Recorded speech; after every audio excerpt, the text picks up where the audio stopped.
अस्सलाम वालेकुम दोस्तों। जीअं त हीअ video Sindh public service commission जे लेक्चरार जी सिंधी लेक्चरार जी टेस्ट पास कंदड़ दोस्तनि जे लाइ ख़ासि तयारु कयो वियो आहे ताकी दोस्त इंटरव्यू जी तयारी करे सघनि। सिंधी औरतुनि जो अदब में हिसो।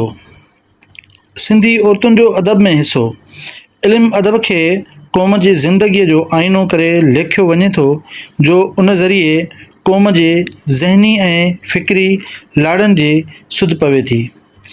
क़ौम खे दरपेश समाजी तोड़े इक़्तिसादी मसइलनि जो ॾसु मिले थो।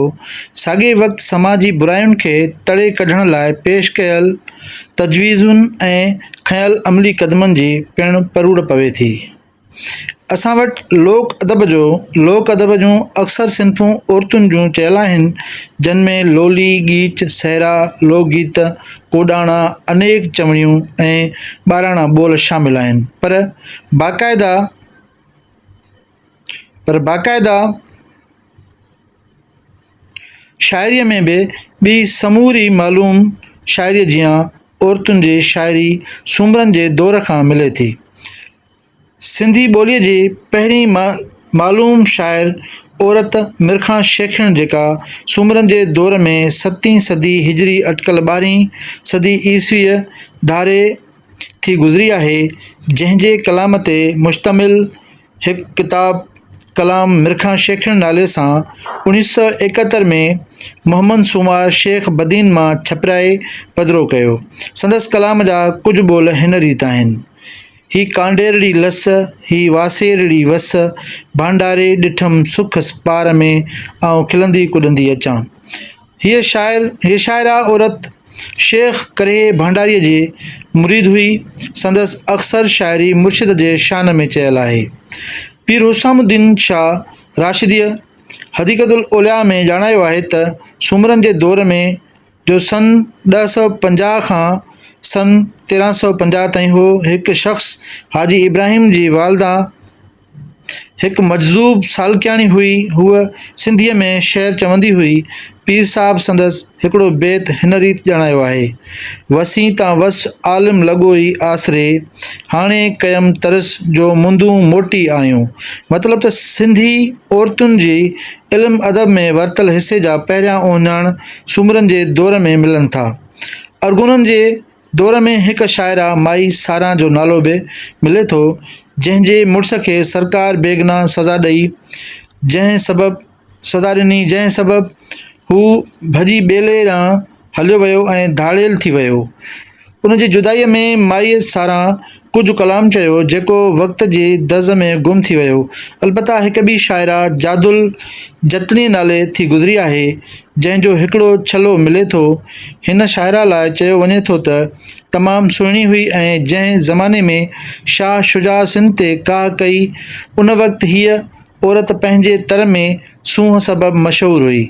संदसि छले जा ॿोल आहिनि: छला पूरब पतणी, जीवे जादुल जतनी, जंहिंजी नथ आहे नचणी।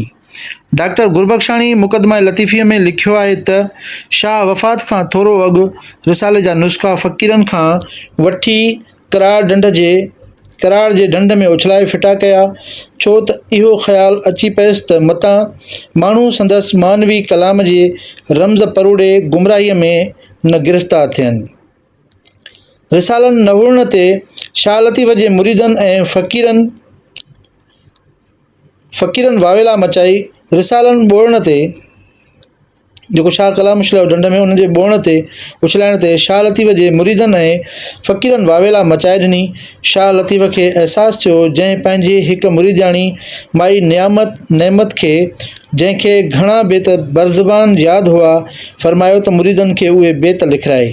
पोइ माई नेमत बेत लिखाया, जंहिं नुस्ख़े खे गंज करे था सॾियुनि। ज़ाहिर आहे त शाह जे रिसाले जो बुनियादी नुस्ख़ो तयारु करण में माई नेमत जो हथु हो। महकमा इतलात मग़रिबी पाकिस्तान तरफ़ां छपायल किताब याद लतीफ़ में उन गंज जो अक्स ॾिनल आहे, जंहिंजे आख़िर में माई नेमत जो नज़म ॾिनल आहे। मुंशी आवत राय साहिबराय मलकाणीअ जो मीर सोबदार ख़ान जो मुंशी थी गुज़रियो हो। तंहिं मीरनि जे साहिबीअ जे आख़िरी ॾींहंनि जो अखियूं ॾिठो अहवाल सन 1896 में हैदराबाद जे विक्टोरिया लाइब्रेरीअ में ॿुधायो जो 1938 में किताबी सूरत में छपिजी पधिरो थियो। किताब जो नालो आहे सिंध जा मीर। हिन किताब जे सिफ़े 48 ते मीर साहब जी तालीम बाबति ॼाणायल आहे त बीबी का पढ़ंदी हुई त बानी ख़लीफ़े खां अरबी अखरनि में सिंधी ॿोलीअ में सबक़ वठी वञी बीबीअ खे ॾींदी हुई। अहिड़ीअ तरह मीर सोबदार ख़ान जी माउ ऐं ॿियूं इल्मु सिखियूं। नूर मोहम्मद ख़ान जा पुट पढ़ियल हुआ ऐं मीर सोबदार ख़ान जी माउ त खेसि कलकते में ख़त लिखंदी हुई। हिन मां ॾिसण में ईंदो त अॻूणे दौर में बायूं तोड़े बानियूं इल्मु पिराईंदियूं हुयूं। मिर्ज़ा कलीज बेग जी ख़ुदि नोश्ता सवाने उमिरी साओपन या कारोपनो में असांखे मिर्ज़ा साहब जी वॾी भेण ज़ेबुलनिसा जो ज़िक्र मिले थो जेका फ़ारसीअ में शाइरी कंदी हुई। संदसि तख़लुस मख़फ़ी हो। नाले ऐं तख़लुस में हूअ औरंगज़ेब आलमगीर जी धीअ जे हम नाम हुई। शहज़ादी ज़ेबुलनिसा जे गज़ल जे जवाब में हिन हिकु गज़ल लिखियो आहे जो मिर्ज़ा साहब पंहिंजे सवाने उमिरीअ में दर्ज कयो आहे। गज़ल जो मक़ता हिन रीत आहे गर तूई ज़ेबुलनिसा फ़ख़्रो तकब्बुर हम मुमकिन मन खुदम ज़ेबुलनिसा व ख्वाह रम शरफ़ुलनिसा सत। अंग्रेज़नि जे दौर में केतिरियूं ई शाइर औरतूं मिलनि थियूं। पने आकिल जे पासे हिकु शाइरा ग़ुलाम फ़ातिमा लाल नाले थी गुज़री आहे जंहिंजो मुड़ुसु जवानीअ में गुज़ारे वियो। पोइ उन जे ग़म में शाइरी कयाईं। उन औरत 1925 में वफ़ात कई। उन खां सवाइ शिकारपुर जी हासी बाई उर्फ़ रुकी बाई उर्फ़ निमाणो फ़क़ीर नाले औरत सचल सरमस्त जी मुरीदियाणी थी गुज़री आहे जंहिं सचल सरमस्त खां मुतासिर थी सूफ़ियाणो कलाम चयो आहे। निमाणे फ़क़ीर 1925 में सचल सरमस्त जो हिकु रिसालो मुरतब करे छपायो हो। उन दौर में लाड़काणे पासे हिकु शाइरा भगवानी नाले पिणु हुई। उन खां सवाइ भगवान दासी नाले हिकु शाइरा पिणु थी गुज़री आहे। सन 1853 में हाणोके सिंधी अलुबे रवाज में आई ऐं सिंधी दर्सी किताब छपिजी ज़ाहिर थियण लॻा। अंग्रेज़ी दौर में सिंधी नसर ऐं नज़म जी तरक़ीअ जी तारीख़ ते नज़र विझण सां मालूम थिए थो त सन 1853 खां सन 1937 ताईं किताब जोड़ींदड़ फ़क़ति मर्द ई हुआ। सन 1938 खां किताब जोड़ण ऐं मज़मून लिखण में औरतुनि बहिरो वठणु शुरू कयो। उन्हनि में 10 हिंदू औरतूं ऐं 3 मुसलमान औरतूं हुयूं। उन इब्तिदाई दौर में मैदान में ईंदड़ कनि लेखकाउनि जो ज़िक्र दिलचस्पीअ खां ख़ाली न आहे। गुली कृपालाणी पहिरीं सिंधी औरत हिंदू छोकिरी हुई जंहिं टैगोर जे नाविल गोरा जो सलीस सिंधीअ में तर्जुमो कयो। गोरा हिकु मुआशरती ऐं क़ौमी नाविल आहे जंहिंमें हिकु अहिड़े नौजवान जी जिदोजहद जो अहवालु आहे जंहिंजो पीउ अंग्रेज़ हो ऐं माउ हिंदुस्तानी हुई। अॻिते हली गुली सदारंगाणीअ इतिहाद नाले हिकु समाजी नाविल तर्जुमो करे समाजी अॻुवाणनि में चोॿोल पैदा करे ॾिनो। गुली सदारंगाणीअ ॿारनि जे रिसाले गुलिस्तान जी एडिटर थी पिणु कमु कयो। गुलिस्तान जी ॿी औरत एडिटर पार्वती गिदवाणी हुई। गुलिस्तान जी पब्लिशर बि हिकु औरत रुकी सी थदाणी हुई। कराचीअ मां अंग्रेज़ीअ में शाया थींदड़ रोज़ानी शाम जी अख़बार कराची डेलीअ जो एडिटर डॉक्टर ताराचंद हो। सन 1942 में कांग्रेस हलचल दौरान डॉक्टर ताराचंद खे सरकार जेल अंदरि बंदि रखियो हो। हिन जे गैर मौजूदगीअ में संदसि ज़ाल अख़बार एडिट कंदी हुई। पार्वती आडवाणी ॿी औरत हुई जंहिं सचो रहबर नाले किताब लिखियो हो जंहिंमें गुरु नानक जी ज़िंदगीअ जो अहवालु ॾिनल आहे। ख्वाजा अहमद अब्बास जे उर्दूअ में लिखियल किताब डॉक्टर कोटेंस जे अमर कहाणीअ जो सिंधीअ में तर्जुमो मोहिनी दोदवाणीअ कयो हो। हैदराबाद मां कॉलेज मुख़ज़न फुलेलीअ में जिन हिंदू छोकिरियुनि जा तारीख़ी ऐं फ़लसफ़ियाना मज़मून ऐं आखाणियूं शाया थियूं तन मां कुझु जा नाला ही आहिनि ऐश्वरी जोतवाणी, सावित्री मीरचंदाणी ऐं कमला केसवाणी। कमला केसवाणीअ पंहिंजी पीउ सां गॾिजी हिकु किताब सिंधी शहर जी कसवटी लिखियो। उन किताब में हिन बेवस जे कलाम खे अज़ीज़ जे कलाम खां बहितर साबित कयो आहे ऐं हीअ किताब सिंधी तनक़ीद बाबति अवाइली किताबनि में शुमारु थिए थो। ऐश्वरी जोतवाणीअ जा कुझु नाविल कहाणियुनि ऐं मज़मूननि जा किताब लिखियल आहिनि, जहिड़ोकि मुहबत जो त्याग नाविल 1951, उल्फत जी आग नाविल 1952, कामिल जूं कहाणियूं उमंगनि जो आबशार मज़मून ऐं कहाणियूं 1993, छत्रपति शिवाजी जीवनी 1996, आखाणियूं पूरब देश जूं वग़ैरह। ऐश्वरी जोतवाणीअ 1942 जे कैट इंडिया तहरीक में जेल बि वई हुई। सिंधी शाइराउनि मां सुंदरी टेलारामाणी बि हुई, जंहिंजो सभ खां पहिरीं किताब लहरूं नाले सां छपियो, जंहिं शाइराउनि खे तमामु घणो उत्साह बख़्शियो। आज़ादीअ खां अॻु वारे दौर में मुस्लमान औरतुनि पिणु इल्मो अदब तोड़े सियासत में हिसो वरितो। सन 1946 में बेगम ताहिरा आगा असांजो पाकिस्तान नाले सां हिकु किताब शाया कयो, जंहिंमें सिंध जे औरतुनि खे सवले नमूने में पाकिस्तान मुतलिक़ सम्झाणी ॾिनी अथसि। उन्हीअ खां सवाइ बेगम ज़ीनत अब्दुल्ला चना न सिर्फ़ु मज़मून लिखिया पर केतिरियूं कहाणियूं पिणु लिखियूं। महिराण जे दिसंबर 1946 खां फेबरवरी 1947 वारे गॾियल पर्चे में संदसि कहाणी इंसाफ़ ऐं एहसान जे उनवान सां शाया थी। हूअ माहनामे मारूअ जी एडिटर बि हुई। शिकारपुर जी वेठल रोशन आरा मुग़ल, जंहिं DG साइंस कॉलेज मां BSc जी डिग्री हासिलु कई, तंहिं सिंधी शाइरीअ में बि तबाह आज़माई कई। पाकिस्तान क़ाइमु थियण खां पोइ हिन रोशन इसहाक़ जे नाले सां रेडियो पाकिस्तान कराचीअ तां औरतुनि लाइ नशर थींदड़ प्रोग्राम में सिंधीअ में केतिरियूं ई तक़रीरूं नशर कयूं।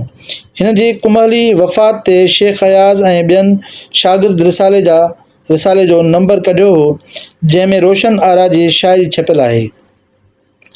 आज़ादीअ खां पोइ हिंदू लेखकाऊं हिंदुस्तान लॾे वियूं। नए सिर ज़िंदगीअ जी शुरूआति करण में खेनि काफ़ी तकलीफ़ूं पेश आयूं, पर हिननि लिखण जी पचर न छॾी। संदन जाइ वठण लाइ केतिरियूं ई नयूं लेखकाऊं सामाणियूं, जिन मां कनि कहाणियुनि ऐं नाविलनि लिखण में चङी चोखी शोहरत हासिलु कई।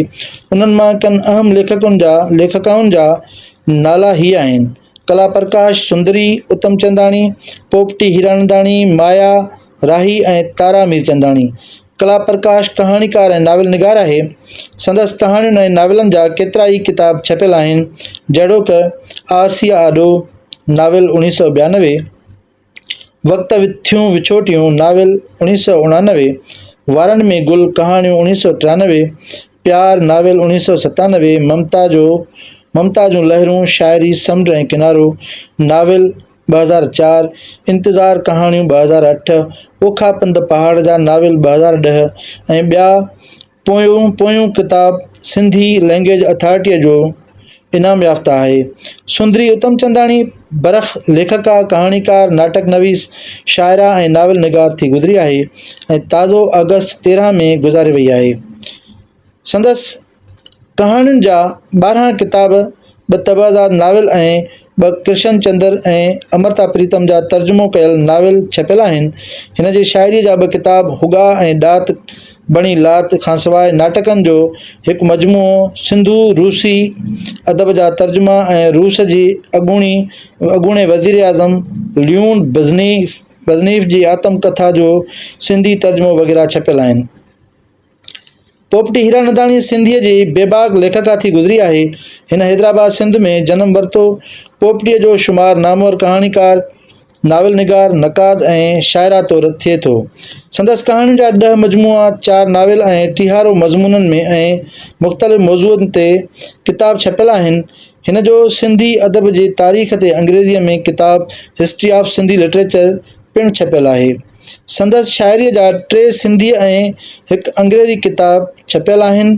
हिन अंग्रेज़ीअ मां सिंधीअ में भगवत गीता, कबीर भगत ऐं स्वामी विवेकानंद जी सवानियुनि जा तर्जुमा बि कया आहिनि। संदसि आत्मकथा मुंहिंजी हयाती जा सोना रूपा वर्क सिंध ऐं हिंद में छपिजी मक़बूलियत माणे चुकी आहे। तारा मीरचंदाणी पिणु बरख लेखका, नावल नवीस ऐं कहाणीकार आहे। हिन पिणु हैदराबाद सिंध में जनम वरितो हो। संदसि कहाणियुनि जा 5 मजमूआ आईनो ऐं अक्स 1965, रबड़ जी गुडी 1996, उलझल तंदूं रेशम जूं 1986, दर्द 1991, विसरिया न विसरनि 1996 छपियल आहिनि। हिन जा 5 नाविल कुमायल कली 1949, आशा 1950, हठ योगी, 2 भाङा 1998, लहरुनि जी गूंज 1992 ऐं सूरज जी पहिरीं किरण 1998 पिणु शाया थी चुका आहिनि। माया राही पिणु सिंधी ॿोलीअ जी नामयारी कहाणीकार ऐं शाइरा आहे। संदसि कहाणियुनि जे किताबनि में मुहबत जो मींहुं 1990, मोकश 2003, ढाल 2006 ऐं ॿिया शामिल आहिनि। संदसि शाइरीअ जो हिकु किताबु एहसास बि छपियल आहे। अहिड़ीअ तरह इंदिरा वासवाणी बि सुठी कहाणीकार थी गुज़री आहे। संदसि कहाणियुनि जा 2 मजमूआ मंजरी 1996 ऐं थुड़ 2002 छपिजी मक़बूलियत माणे चुका आहिनि। रेटा शाहाणी सिंधीअ जी ज़ोद नवीस तेज़ लिखंदड़ लेखका थी गुज़री आहे। हिन जेतोणीकि देर सां 1980 धारे लिखण जी इब्तिदा कई, पर 30 सालनि अंदरि पाण खे शाइर, कहाणीकार, नाविल निगार, नक़ाद, सवान निगार तौरु मञाए वरितो ऐं संदसि मथे मौज़ूअनि ते 30 खां मथे किताब लिखियल आहिनि, जिन में पंख वॼाइनि, शंख, सूर्य यात्रा, मुंहिंजी हद आकाश, अर्ट जो आवाज़, शाइरी, गीत, रामायण, भगवत गीता जो मंज़ूम तर्जुमो, मन थियल मेवो, पचण खे पचाए, सवाल ई सवाल, रिश्तनि जो रक़्स, कहाणियूं, सिज खां चंड ताईं, पिरह जा पियाक, छुही मुई, गूंगी, गगन सां गुफ़्तगू, मीरा सां वार्तालाप, त्रिकणा तिरवरा, बेज़ुबान ज़बान, नाविल, लप भर महिराण, जीवन ऐं साहत, आकाश गंगा, मज़मून ऐं खाका, जिते मुंहिंजा ओठीअड़ा, खथूरीअ जी खाण, सफ़र दर सफ़र, सफ़रनामा, ॿिपहरीअ जा 2 ॿोल 2 पल, आतमकथा, सुॼाण जूं समर्तियूं, अकथ कहाणी, कबीर रूबरू, यरवुदा, जेल जूं कहाणियूं, सवाने वग़ैरह छपियल आहिनि। कमला गोकलाणीअ तहक़ीक़ ऐं कहाणियुनि में पंहिंजो नालो कढियो आहे। संदसि कहाणियुनि जा 3 किताब हादिसो, फ़ैसिलो थियण खां ताईं, इज़हार खां सवाइ मज़मूननि जा 2 किताब अदबी तासरात ऐं ओलह राजस्थान ऐं सिंधी भाषा जे भेट छपियल आहिनि। उन खां सवाइ संदसि तहक़ीक़ी किताब सिंधी शहर में कुदरत जो चिट PhD थीसिस छपियल आहे। उन खां सवाइ हिन राजस्थान जूं चूंड सिंधी कहाणियूं हिंदीअ में पिणु तर्जुमो कयूं आहिनि।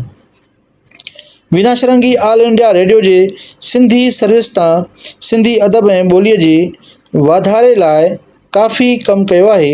हिन जे कहाणियुनि, सफ़रनामनि ऐं यादगिरियुनि जा केतिरा ई किताब छपियल आहिनि, जहिड़ोकि कुछां त काफ़र, मुंहिंजी पेशे जा गुल वखार, रेडियो सां वाबस्ता यादूं, सजण सार लहेज मज़मून, कीअं विसारियां वेढ़े चंद, सफ़रनामो 2002, वायूं वणजारनि जूं, नारीअ जी जीवन यात्रा कहाणियूं 2007 वग़ैरह। अहिड़ी तरह रत्ना गोदिया, रोलाक पूने जी कहाणीकार, नाविल निगार ऐं शाइरा जा बि केतिरा ई किताब छपियल आहिनि, जहिड़ोकि मुहबत जी मंज़िल, नाविल, पथरनि ते रुनो, कहाणियूं 1999, ॾोह कंहिंजो कहाणियूं 2002, हिकु राति जो राही कहाणियूं 2002, सोन वर्णी कुंवार नाविल 2002, समुंड समायो बूंद में फ़लसफ़ियाना मज़मून, सच जो कचिरो कहाणियूं, माई मां, आतमकथा वग़ैरह। आज़ादीअ खां पोइ सिंध में मुस्लमान ऐं हिंदू औरतुनि ऐं शागिर्दाणियुनि अदबी दुनिया में पाण मल्हायो आहे। ख़ासि करे 70 वारे ॾहाके में औरतुनि जे आज़ादी ऐं सुजाॻीअ जो हिकु नओं दौरु शुरू थियो। ज़ीनत अब्दुल्ला चन्ना, ख़दीजा ख़ानुम, दाऊद पोटो, शाह बीबी, सुशीला महताणी, मिसिस सुल्तान अली, गुलामाणी, ZA शेख, फ़हमीदा हुसैन ऐं अनीस मेमून औरतुनि जे रिसालनि जी एडिटर ऐं सिफ़नि जी इंचार्ज जे हैसियत में पंहिंजे सलाहियतुनि खे कमु आणे औरतुनि खे अदबी मैदान में अॻिते क़दम वधाइण में रहनुमाई कई आहे ऐं उन्हनि रिसालनि ज़रिए नसर ऐं शाइरी लिखंदड़ छोकिरियुनि जे हिकु वॾी खेप तयारु थी अॻिते हली। उन्हनि मां के नाला तमामु अहम बणिजी विया। मारी, अदियूं ऐं सोजरो रिसाला सिंधी औरतुनि जा निहायत ई पसंदीदा रिसाला रहिया आहिनि। साॻिए तरह हिलाल पाकिस्तान सुगड़ियुनि सत वारो सिफ़ो बि बेहद मक़बूल रहियो आहे। आज़ादीअ खां अॻु तोड़े पोइ अल-वहीद ऐं हिलाल पाकिस्तान जे हफ़्तेवार परचनि में केतिरनि ई औरतुनि जा मज़मून ऐं अफ़साना शाया थींदा रहिया। डॉक्टर हमीदा मेमण पंहिंजे शागिर्दीअ वारे ज़माने में अल-वहीद जे हफ़्तेवार परचे में अफ़साना लिखंदी हुई। पोइ हिकिड़ो वक़्तु अहिड़ो आयो जो सियासी हालतुनि जे नाख़ुशगवार असरनि करे सिंधी अदब ते माठार छांइजी वई। अख़बारुनि जा ख़ासि परचा शाया थियण बंदि थी विया ऐं रिसाला बि विया ॾींहों ॾींहुं बंदि थींदा। औरतुनि जे ख़ासि रिसालनि खां सवाइ नई ज़िंदगी ऐं मेहराण में पिणु केतिरियुनि ई लेखकाउनि जा अफ़साना शाया थींदा रहिया आहिनि, जिन मां केतिरा ई अफ़साना आला मयार जा तस्लीम कया वञनि था। सिंध जे मक़बूल अफ़साना नवीसनि में जिन औरतुनि जो शुमारु थिए थो से ही आहिनि: बेगम ज़ीनत अब्दुल्ला चन्ना, रशीदा हिजाब, महताब महबूब, सुमेरा ज़रीन, ज़ेड शेख, शम्स सरकी, फ़हमीदा हुसैन, ख़ैरुन्निसा जाफ़री, तनवीर जूणेजो, सुरैया सोज़ डीपलाई, लैला बानो, फ़हमीदा बलोच, तबस्सुम महताब कुरैशी, इक़बाल परवीन, सुरैया यास्मीन, जमीला नरगिस, ज़किया दुरेशानी, ख़दीजा शेख, नूरुल हुदा शाह, नसीम थेबो, डॉक्टर परवीन मुमताज़ उकेली, ज़ुबैदा मेतलो, जबीन काकेपोटा, जीमैन मुंघाणी, रज़िया खोखर ऐं महताब महबूब जा लिखियल अफ़साना टेलीविज़न तां ड्रामाई सूरत में पेश थी चुका आहिनि। सुमेरा ज़रीन सिंधी कहाणीअ जो वॾो नालो आहे। हिन 1960-62 धारे नई ज़िंदगी रिसाले पारां गुज़िरियल दौरनि में नई ज़िंदगीअ में शामिलु थियल अफ़साननि ऐं कहाणियुनि जो मजमूओ महिराण जूं छोलियूं उनवान सां तरतीब ॾेई छपायो। संदसि तबाज़ात कहाणियुनि जा 2 किताब गीत उञायल मोरनि जा 1970 ऐं आउं इहा ई मारी 1981 छपियल आहिनि। महताब महबूब सिंध जी बरख़ लेखिका आहे जंहिं सिंध जे मिडिल क्लास जे घरनि जूं समाजी कहाणियूं लिखियूं आहिनि। संदसि कहाणियुनि जा पिरह खां पहिरीं ऐं चांदीअ जूं तारूं मजमूआ ऐं 2 नाविल ख़्वाब ख़ुशबू ऐं छोकिरी ऐं प्यार पनाहूं छांवरा छपियल आहिनि। महताब महबूब जा सफ़रनामनि ऐं ख़ाकनि, प्रोफ़ाइलनि ऐं ख़तनि ते मुश्तमिल केतिरा ई किताब छपिया आहिनि ऐं सिंध में हिकु मानाइती कहाणीकार सम्झी वेंदी आहे। संदसि कहाणियूं उर्दूअ में बि तर्जुमो थी किताबी सूरत में छपिजी चुकियूं आहिनि। ख़ैरुन्निसा जाफ़री सिंधीअ जी बेबाक कहाणीकार थी गुज़री आहे। हिन जूं कहाणियूं समाजी हवाले सां इंतिहाई खुलियल ऐं बेबाक कहाणियूं आहिनि। संदसि कहाणियुनि जो पहिरियों मजमूओ तख़लीक़ जो मौत छपियो ताज़ो संदसि मज़मूननि ऐं हिंद जे सफ़रनामे ते मुश्तमिल हिकु किताब ख़ैरुन्निसा जाफ़रीअ जो तख़लीक़ी सफ़र पिणु छपियो आहे। संदसि कहाणी हवेलीअ खां हॉस्टल ताईं सिंधी समाज में वॾो चोॿोल पैदा कयो हो। तनवीर जूणेजो बि सिंध जी बहितरीन कहाणीकार आहे। संदसि कहाणियुनि जो मजमूओ अमृत मंझि कड़ाण 1974 ऐं मज़मूननि जो हिकु किताब औरत समाज ऐं ॾाढ छपियल आहिनि। नूरुल हुदा शाह बि ख़ैरुन्निसा जाफ़रीअ वांगुरु बेबाक लेखिका रही आहे। संदसि कहाणियुनि जा केतिरा ई मजमूआ छपियल आहिनि। संदसि कहाणियुनि जो कुलियात केॾारो उनवान सां शाया थियल आहे, जंहिंमें संदसि कहाणियुनि जे मजमूअनि जलावतन, मुंहिंजो मन भंभोर, करबला खां सवाइ संदसि अणछपियल समूरियूं कहाणियूं शामिल आहिनि। हूअ शाइरा बि आहे। संदसि नसरी शाइरीअ जो किताब क़ैदियानीअ जूं अखियूं ऐं चंड छपियल आहे। डॉक्टर फ़हमीदा हुसैन हिकु ई वक़्तु कहाणीकार, नक़ाद, लतीफ़ शनास ऐं लिसानियात जी माहिर आहे। हिन इब्तिदा में तस्नीम याक़ूब जे नाले सां शाइरी बि कई हुई। संदसि सफ़रनामो हवाउनि जे आधार कहाणियुनि जो किताब हवा ऐं ॿियूं कहाणियूं, शाह लतीफ़ बाबति शाह लतीफ़ जी शाइरीअ में औरत जो रूप, PhD जी थीसिस, अदियूं आउं अणॼाण ऐं सिंधू लिखत बाबति दुनिया में थियल तहक़ीक़ जो तर्जुमो, सिंधू लिखत ऐं 21वीं सदीअ में थियल तहक़ीक़ ऐं ॿिया केतिरा किताब छपियल आहिनि। ज़ुबैदा मेतलो जूं 12 खनि कहाणियूं मुख़्तलिफ़ रिसालनि में छपियल आहिनि। संदसि शाइरीअ जो किताब ॾात ॾोहारी 2001 में छपियल आहे। हिन ॿार ऐं समाजी नफ़्सियात बाबति एम.फिल जो मक़ालो बि लिखियो आहे। अफ़साननि खां सवाइ मक़ाला नवेसीअ में पिणु केतिरनि ई लेखकाउनि दिलचस्पी वरिती आहे, जिन मां शुरूआती दौर जे कनि मशहूरु लेखकाउनि जा नाला हिन रीति आहिनि: बादाम नातवान, शम्स अब्बासी, मरियम नूहानी, मरहुमा अमीना हालेपोटो ऐं ख़ुर्शीद मेमण। बादाम नातवान जो नाविल ख़ुश ख़सलत ख़ातून सिंधी अदबी बोर्ड जो छपायल काफ़ी मशहूरु आहे। सैयद मीरा मोहम्मद शाह इन किताब जे पेश लफ़्ज़ में बादाम नातवान जे महिनत खे हिन नमूने में दाद ॾिनो आहे। मुसन्निफ़ा रवाजी रोमान लिखण बजाइ अॼुकल्ह जी दस्तूर मूजिबि पंहिंजे किल्क खे कारआमद मज़मूननि लिखण ते मजबूर कयो आहे, जो हिकु औरत लाइ आसान कमु न आहे, ऐं ईअं करण सां मुसन्निफ़ा सिंधी अदीब औरतुनि लाइ हिकु नओं रुख़ रिथियो आहे। शायदि ॿियूं हमजिन्स बि हिन खां पोइ संदसि नक्श क़दम ते हली असांजे सक़ाफ़त ऐं मुआशरती ज़िंदगीअ में इनक़लाब आणियुनि। हिन जो ॿियो किताबु क़ल्बी उञ बि छपियल आहे। शेर शाइरीअ जे मैदान में पिणु केतिरियुनि ई औरतुनि क़दम धरियो आहे ऐं चङी कामयाबी हासिलु कई अथनि।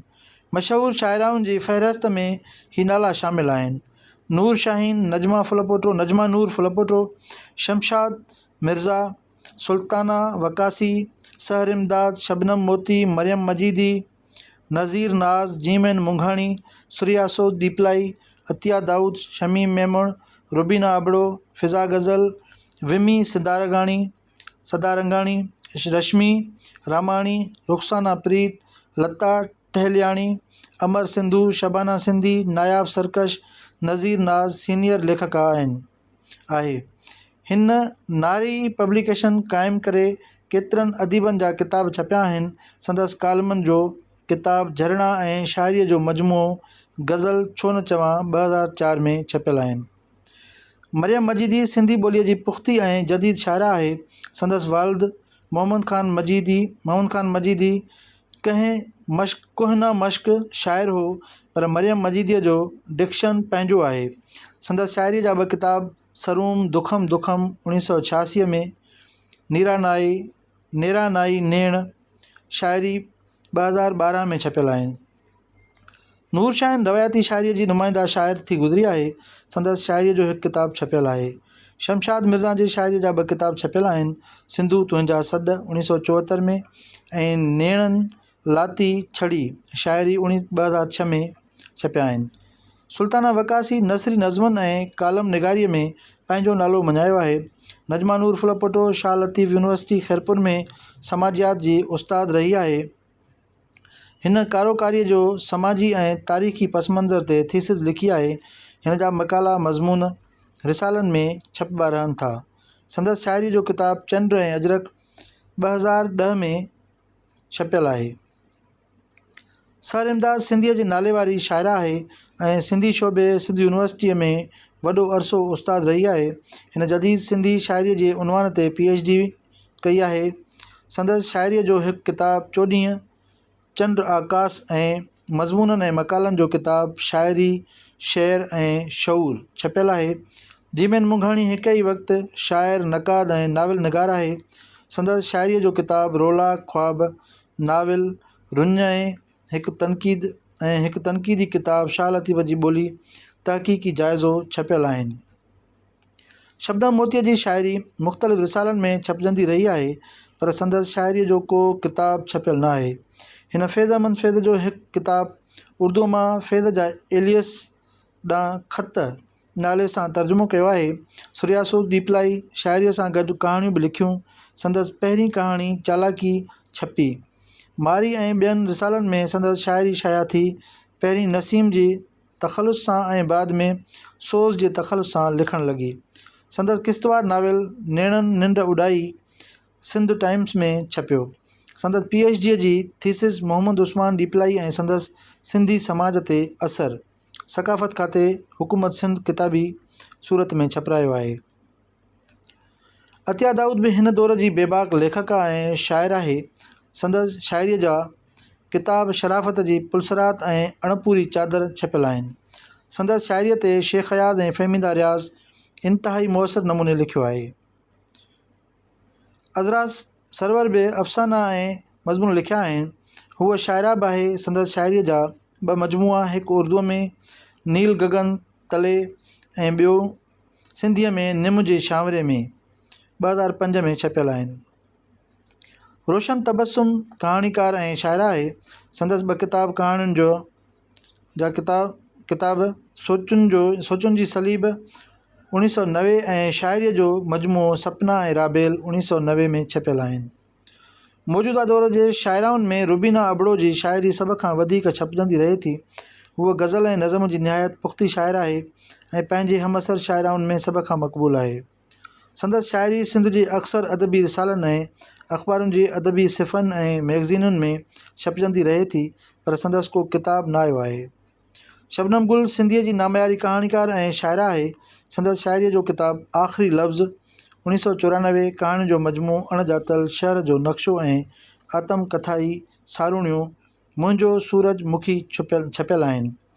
रुख़साना प्रीत चन्नड़ कहाणीकार, कालम निगार ऐं नई टहीअ जी नुमाइंदा शाइर आहे। संदसि हिकु किताब प्यासी साबियां जलथल ख्वाब छपियल आहे। अमर सिंधू बि सिंधीअ जी बेबाक लेखक ऐं शाइरा आहे। संदसि 100 कालम अदबी अभ्यास वग़ैरह छपियल आहिनि। संदसि शाइरी जो किताब ओजागियल अखियुनि जा ख्वाब ताज़ो छपिजी पधिरो थियो आहे। विमी सदारंगाणी हिंद में सिंधी तनक़ीद अदबी अभ्यास ऐं शाइरीअ जे हवाले सां नई टहीअ जे मक़बूल लेखका ऐं शाइरा आहे। संदसि शाइरीअ जा 2 किताब सोनहरी रंग जी काराण ऐं सिज अलाए किथे किरी पियो छपियल आहिनि। हिन ॿाराणी अदब में बि केतिरा किताब लिखिया आहिनि, जहिड़ोक ॿिलीअ जो स्कूल, मम्मी ईअं छो आहे, मोनोलॉग ऐं सबा जी राणी। उन खां सवाइ हिन सिंधी प्राइमरीअ जा केतिरा निसाबी किताब बि लिखिया आहिनि ऐं पूने ऐं अहमदाबाद टेक्स्ट बुक बोर्डनि जे मेंबर आहे। इंदौर जी रश्मि रामाणी बि सिंधीअ जी मक़बूल शाइरा आहे। संदसि शाइरीअ जा किताब पिंजरो 1991, कॾहिं कॾहिं 1991 ऐं मां हिकु सिंधिण 2005 में छपियल आहिनि। अहिड़ी तरह लता टहलियाणी उल्हासनगर बि सुठी शाइरा आहे। संदसि शाइरीअ जा 2 किताब उलझनूं प्यार जूं 1989 ऐं बिन बादल बरसात 2001 में छपियल आहिनि। शबाना सिंधी पहिरीं संझा सरवाण जे नाले सां लिखंदी हुई। हिन काफ़ी कहाणियूं लिखियूं आहिनि। उदास सांझी 2001 संदसि कहाणियुनि जो मजमूओ छपियल आहे।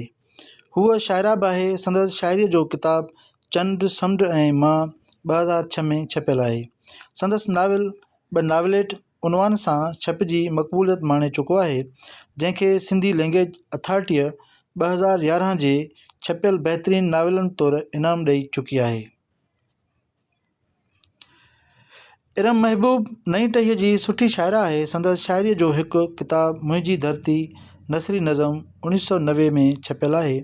बाजारा सेवण जे फ़िज़ा गज़ल बि नई टहीअ जी सुठी शाइरा आहे। संदसि शाइरी जो किताब चंड ऐं चाहतूं 2001 में छपियल आहे। नायाब सरकश नामयारे शाइर सरकश सिंधीअ जी न्याणी आहे। हूअ काफ़ी अरसे खां कालम निगारी ऐं शाइरीअ जे मैदान में सरगर्म आहे। हिन जे शाइरीअ जा 2 किताब मन में आहीं तूं कालम ऐं शाइरी 2012 में, छा था पुछो त छा हुयो, सरकश सिंधीअ जे विछोड़े बाबति मुख़्तलिफ़ अदीबनि ऐं लेखकनि जा तासुरात ऐं मंज़ूम ख़िराज तरतीब 2013 में छपियल आहे। मुनवर सुल्ताना वकासीअ जी नंढी भेण पिणु शाइरा आहे। संदसि शाइरीअ जो किताब ॻोल्हा 1981 में छपियल आहे। हुमेरा नूर सिंधीअ जे कालम निगार, कहाणीकार ऐं शाइरा आहे। संदसि 3 किताब ज़ाइफ़ां ज़ात कालम कहाणियूं, दर्द जी ख़ुशबू शाइरी 2004, तूं ऐं मां शाइरी 2011 में छपियल आहिनि। नसरीन सैयद जा नसर तोड़े शाइरीअ जा 2 किताब छपियल आहिनि। मन अंदर में केर त आहे नसरी टुकड़ा 2006, असांजे गलियुनि में अव्हां जा हवाला शाइरी 2004। पुष्पा वल्लभ नई टहीअ जी नुमाइंदा शाइरा आहे। संदसि शाइरीअ जा 2 किताब दरिया जे ॿाहिरां 1985 ऐं बंदि अखियुनि में आसमान छपियल आहिनि। अहिड़ीअ तरह मेहरुलनिसा लाड़ हिकु सुठी शाइरा आहे। संदसि शाइरीअ जो किताबु रंगनि जा उजागा 2010 में छपियल आहे। माहीन हेसवाणी जी शाइरीअ जो बि हिकु किताबु तूं 2005 में छपियल आहे। तानिया थेबो, बानू जोखियो, गुलबदन जावेद मिर्ज़ा, हसीन मुसरत, रेहाना चन्नड़, रेहाना नज़ीर, इरफाना मला, सुहिणी पारस, नजमा पंवर, समीना मेमूण ऐं ॿियूं केतिरियूं ई नौजवान लेखकाऊं शाइराणी ऐं कहाणीअ जे मैदान में अॻु भरियूं आहिनि। गुलबदन जावेद मिर्ज़ा सिंधी अदबी बोर्ड जे औरतुनि जी रिसाले सतियूं जी एडिटर आहे ऐं सुठी शाइरा आहे। जेतोणीकि सिंधी लिखंदड़ औरतुनि मां के लिखण जे मैदान में नयूं नयूं आहिनि, तॾहिं बि एतिरो यकीन सां चई सघिजे थो त मंझंदि तजुर्बेकार लिखण वारियुनि जो ख़ासो तइदादु आहे, जिन पंहिंजे ॿोलीअ लिखण जे तर्ज़, कहाणीअ जी सिट ऐं मरकज़ी ख़्याल खां अदबी हलक़नि में चङो दादु हासिलु कयो आहे। हिन वक़्तु नसर तोड़े नज़म जे मैदान में औरतुनि जो चङो वॾो तइदादु तब आज़माई करे रहियो आहे। संदन मौज़ू काइनात, इंसान ऐं ख़ासि करे औरतुनि जूं पीड़ाऊं रहिया आहिनि।